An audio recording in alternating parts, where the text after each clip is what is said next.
Banyak orang ribut sama mertuanya, ribut sama iparnya, karena dia tidak siap. Dia cuma mau pasangan hidupnya saja, eksklusif. Iparnya datang gak dibukain pintu. Suaminya mau bakti sama ibunya, cemberut. Dosa dia. Gimana caranya? Hukum syar'i tidak bisa diubah. Ini bukan hukum rimba. Hukum Allah pencipta langit dan bumi. Laki-laki tetap wajib bakti sama orang tuanya sampai dia mati. Dianya mati. Kalau orang tuanya mati atau hidup tetap wajib dia bakti. Tidak boleh istri menjadi penghalang suaminya untuk ketemu ibunya, bakti, ngantarin makanan, ziarah kuburnya kalau mati. Nggak boleh, haram. Dia harus dukung. Banyak istri bangkang dalam poin ini sampai seorang anak berani bangkang dengan orang tuanya. Bahkan saya tahu ada kejadian di Jakarta karena istrinya nggak suka. Tadinya dia belikan rumah ibunya di sebelah rumahnya, dipindahin ibunya. Durhaka sama orang tua. Sampai ulama mengatakan kalau ada seorang anak laki-laki menikah, kemudian dia biarkan ibunya duduk di belakang, istrinya di depan, dia durhaka itu. Itu namanya, durhaka. Kecuali ibunya yang minta, tidak boleh. Dan ini wanita harus paham nih, nggak bisa. Kalau wanita seperti ini diceraikan, halal dalam agama Islam. Dia menjadi penyebab si anak putus dengan orang tuanya, halal diceraikan, nggak boleh. Lain kalau perempuan yang memang menikah suaminya nomor satu. Sama Anda juga sebagai laki-laki. Tahu perempuan ini pada saat menikah dia punya orang tua, dia punya anak, dia punya saudara, kita punya ipar, harus bisa datang ke rumah, bertemu. Ustadz, mertua saya cerewet, nggak apa-apa.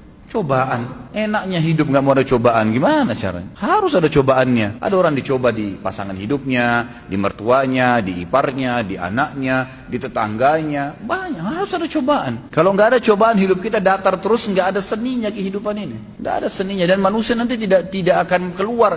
Potensi seseorang akan keluar kalau cobaan ada. Kita akan muncul ide-ide untuk mencari jalan keluar pada saat kapan? Cobaan ada. Bayangkan kalau hidup kita datar terus nggak ada cobaannya. Nggak bakal keluar potensi kita. Allah SWT datangkan cobaan itu untuk mengorek, mengeluarkan potensi yang ada. Hadapin, pecahkan. Pahala sabar didapatkan kapan? Pada saat cobaan datang. Kalau cobaan tidak ada, gimana bisa?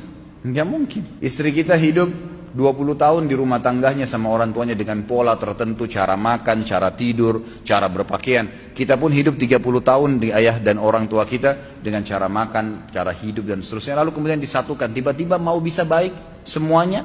Nggak bisa. Pasti ada penyesuaian. Asas yang penting dalam rumah tangga adalah yang benar memaafkan, yang salah meminta maaf. Selesai. Dan jangan nginapkan masalah. Banyak orang laki-laki lemah, begitu istrinya marah sama dia, gara-gara dia pergi ke ibunya, langsung dia, ya sudah saya nggak usah ke ibu deh kalau begitu. Daripada saya ribut sama istri saya, subhanallah. Dudukkan istri Anda. Kamu tahu nggak hukum agama saya wajib bakti dengan ibu saya? Durhaka saya kalau nggak kesana. Kamu pun berdosa kalau kamu lakukan ini. Memang harus begitu. Kalau perlu seorang istri sokong, kamu ke ibumu, ayo saya temenin. Kapan ke ibu, kapan ke ayah. Berikan sokongan.